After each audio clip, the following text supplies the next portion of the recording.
Good morning বন্ধুরা, welcome back to my channel. আমি তিন্নি তোমাদের সঙ্গে আর একটা নতুন ব্লগ শেয়ার করতে চলে এসেছি। আশা করি তোমরা যে যেখান থেকে আমার এই ব্লগটা দেখছো তোমরা সবাই খুব ভালো আছো আর খুব সুস্থ আছো। আজ সকাল 10:30 থেকে ব্লগটা শুরু করছি। আশা করব ব্লগটা তোমাদের ভীষণ ভালো লাগবে। প্রত্যেক দিন বৃষ্টি হচ্ছে আর আমার এই সামনের টিনের সেটটা থেকে প্রত্যেক দিন টপ টপ করে জল পড়ে, আর জল পড়ে পড়ে না শ্যাওলা মতো হয়ে গেছে। সেই জন্য একটু ব্লিচিং দিয়ে আগে জায়গাটাকে পরিষ্কার করে দিচ্ছি। আর হাতটা যখন ব্লিচিংয়ের করেছি সেই জন্য ভাবলাম বাথরুমটাকেও একটু ভালো করে ঘষে মেশে পরিষ্কার করে নিই। আমি প্রায় দিনই স্নান করবার সময় করি। এবার আজ যেহেতু সকালেই ব্লিচিংয়ের হাত দিয়েছি সেই জন্য ভাবলাম এইগুলো কাজগুলো সেরে আর স্নানটা নয় করেই নেবো সকাল সকাল।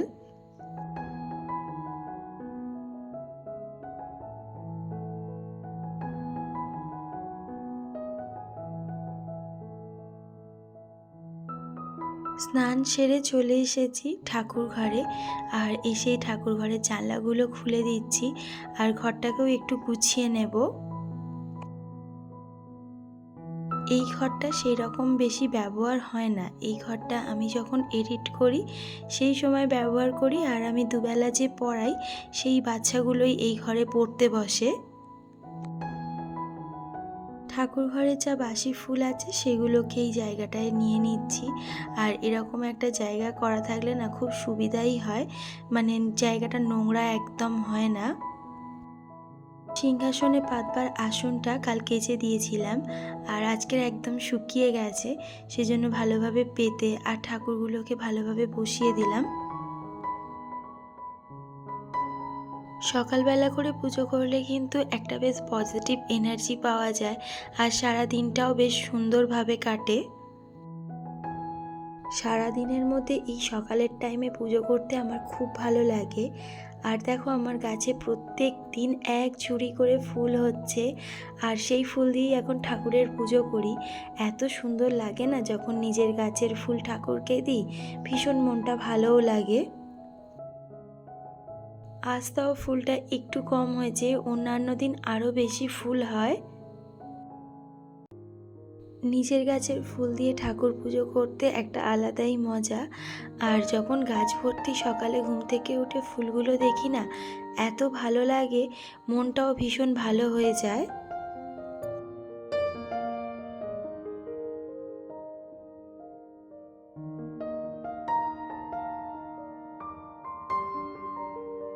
এখন পুজো সেরে চলে এসেছি রান্নাঘরে। এখন একটু ব্রেকফাস্টটা বানিয়ে নেব। আর সকালে উঠে কিন্তু চাটা আগেই আমাদের খাওয়া হয়ে গেছে। আর এখানে নানান রকম সবজি মানে গাজর, পেঁয়াজ আর শসা ভালো করে গ্রেট করে নিয়েছি। আর এখানে একটা ডিমটাকেও গ্রেট করে নিয়েছি, আর আলু সেদ্ধ দিয়ে ভালোভাবে সবজিগুলোকে মাখিয়ে রেখেছি। আর একটু অল্প অল্প করে চিজ দিয়ে দিচ্ছি। নর্মাল যেরকম আমরা ব্রেডটা খাই ঠিক সেইভাবেই একটু স্যান্ডউইচটা বানিয়ে নিলাম। আর যে ডিমগুলোকে কুচো করে রেখেছিলাম সেই ডিমটাও ওপর থেকে দিয়ে দিয়েছি। আর আলুটা যখন মেখেছি তার মধ্যে একটু টমেটো সস দিয়েছিলাম, টেস্টটা খুব সুন্দর আসে। এই টিফিনটা কিন্তু খুব তাড়াতাড়ি হয়ে যায়, আর আমার সকালের দিকটা ভীষণ তাড়া থাকে যেহেতু তোমাদের দাদা অফিস বেরোয়। সেই জন্য আমি চটপট যে টিফিনগুলো হয় সেগুলোই সবসময় করার চেষ্টা করি।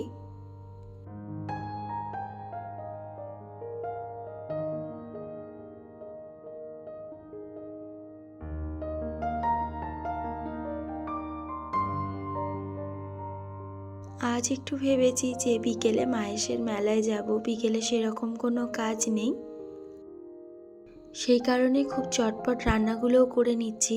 একটু দুপুরের দিকটা রেস্ট না নিলে না শরীরটা ঠিক ভালো লাগে না, আর কোথাও যেতেও বেশ শান্তি লাগে না। আর আমাদের মেয়েদের তো কোনো এক্সট্রা করে ছুটি হয় না যে কোথাও যাব, সংসারের কোনো কাজ করব না, সারাদিনটা বসে কাটিয়ে দেবো, সেটা তো সম্ভব নয়। সংসারের সমস্ত কাজ সামলে তবেই আমাদেরকে কোথাও না কোথাও বেরোতে হয়। আজ দুপুরের জন্য কাতলা মাছ ছিল, কাতলা মাছের একটু তরকারি করে নিয়েছি। আর যে মুড়োটা ছিল ওই মুড়োটা চচ্চড়ির মধ্যে দিয়ে নিয়েছি। ব্যাস, আজকের আর সেরকম কিচ্ছু রান্নাবান্না করিনি। তোমাদের দাদা বেরিয়ে যাওয়ার পরেই সমস্ত কিছু আমি পরিষ্কার ধরেছি।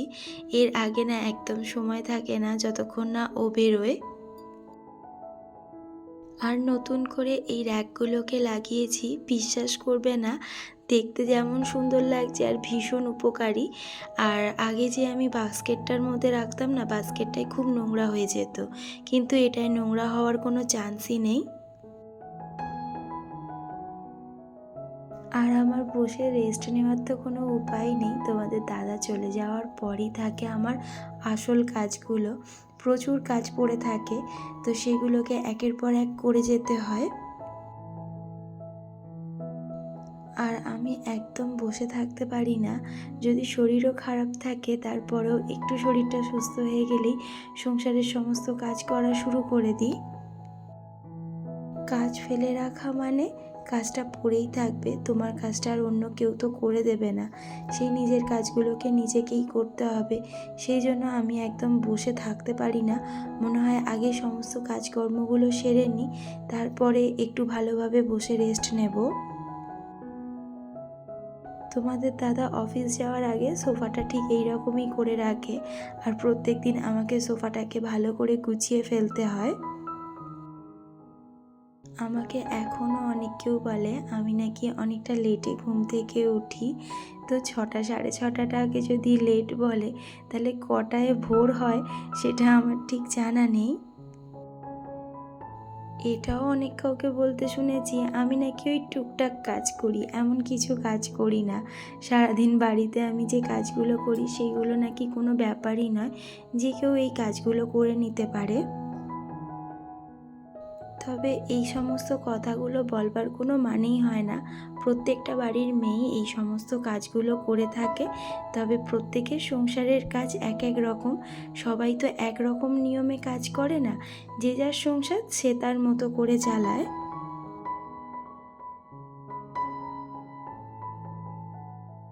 কয়েকদিন ধরে এই গাছটা পড়েই রয়েছে, একদম রেডি করে দিতে পারছিলাম না, এত চাপ ছিল।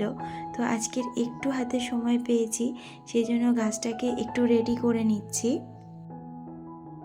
একটা 8 ইঞ্চির টব নিয়েছি। আজকের যে খোসাগুলো পড়েছিল সবজি, সেই সমস্ত খোসা দিয়েছি, তার সাথে দিয়েছিলাম একটু ভার্মি কম্পোস্ট আর নর্মাল হচ্ছে মাটি দিয়েছি, দিয়ে গাছটাকে বসিয়ে দিয়েছি।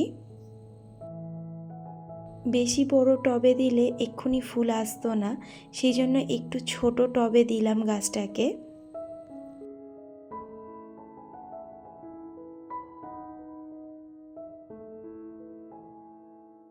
আর দেখো সমস্ত কাজকর্ম সেরে আর একদম রেডি হয়ে নিয়েছি।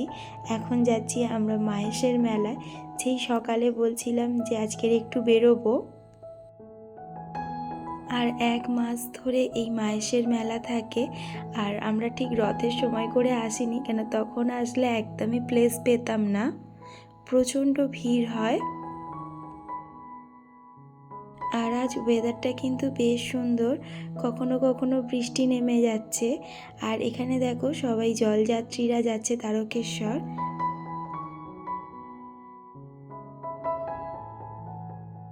আর এই হচ্ছে মাহেশের রথ।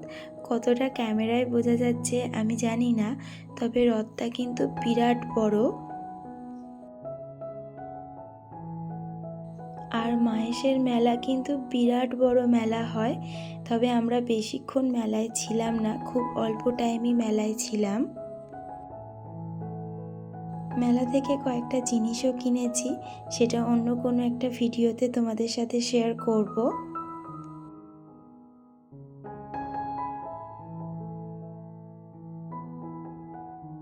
মেলাতে আর বেশিক্ষণ আমরা টাইম ওয়েস্ট করিনি, আমরা এখন বেরিয়ে পড়েছি।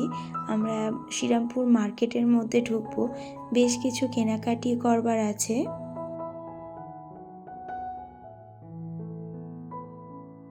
আর এখন আমরা আছি ফ্যাশন সিটিতে। ফ্যাশন সিটি থেকে কয়েকটা জিনিসপত্র নেওয়ার আছে, আমিও নেব আর মাম্পুও নেবে।